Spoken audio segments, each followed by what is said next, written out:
আজকে যাচ্ছিলাম একটা নিমন্ত্রণ বাড়ি, আর আজকে আমি পরেছিলাম রেড কালারের একটা ড্রেস। তার সাথে পরার জন্য কোনো কানের দুল পাচ্ছিলাম না, তাই ঝটপট বসে গেলাম একটা কানের দুল তৈরি করে নিতে। তো এখানে আমি খালি ওষুধের ঠোঙা নিয়ে নিয়েছি, আর ওটাকে খুব ভালো করে গোল করে ওই শেপের কেটে নিচ্ছি। কেটে নেওয়ার পর একটা কার্ডবোর্ড নিয়ে নিয়েছি। কার্ডবোর্ডটা আমি কেটে নিয়ে তার উপরে আঠার সাহায্যে ওই ক্যাপসুলের ঠোঙাগুলো বসিয়ে নিচ্ছি।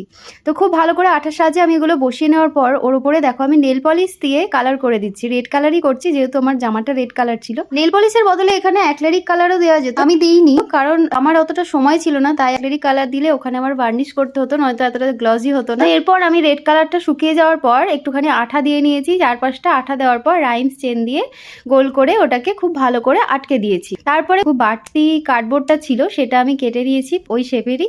তো দেখো কি সুন্দর দেখতে হয়েছে। আর এখানে আমি একটা স্টাড লাগিয়ে নিয়েছি।